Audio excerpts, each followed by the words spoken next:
Nagbabalik ng Spicy Opa mo, walang iba, DJ Kim Chino. Para syempre, continue natin yung mga pinag-uusapan natin dito. At syempre, ang pinag-uusapan natin ay ang kinakatakutan ng karamihan. Walang iba kundi ang salitang commitment.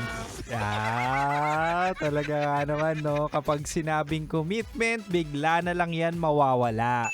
Kapag sinabing commitment, bigla na lang magkaka-amnesia. At shoutout na rin natin ang mga taong napag-usapan ng commitment kaya ngayon wala nang ka-talking stage. Huy!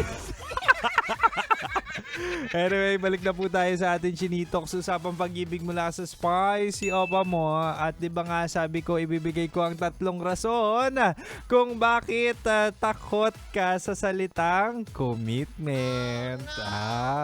Sabi ko kanina, una mahal, takot ka sa commitment kasi takot ka masaktan. That's the reality of life. And at some point, that's the reality of today's generation.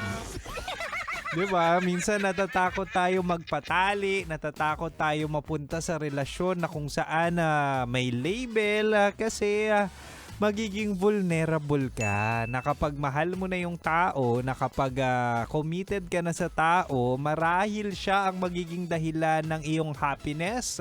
Pero kapag yan ay nagkasala, nagkamali o di kaya may nagawang hindi maganda, ayan na rin ang dahilan kung bakit ka malungkot.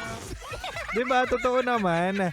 Maraming tao ngayon ang natatakot kasi baka lokohin sila, baka iwan sila, o baka gawin yung mga ginagawa nila sa ibang tao. Kumbaga takot sa sariling multo. Maraming ganyan.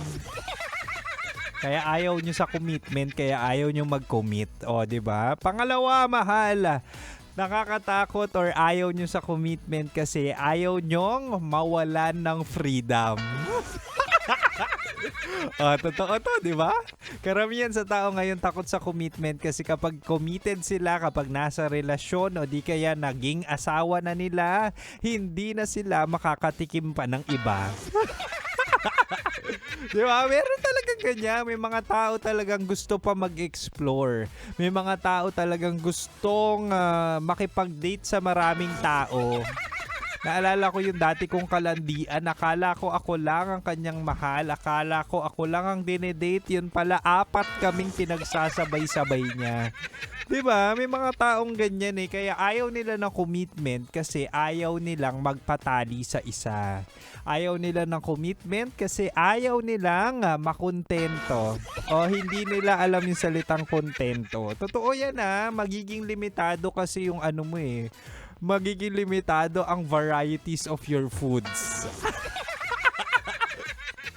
Diba? Kapag committed ka, dapat isa lang. Pero kapag sinabi kasing commitment talaga nga namang yan yung panghabang buhay, yan yung mga kinakain or minamani-mani lang ng taong seryoso sa pag-ibig. Katulad ni Kim Chino.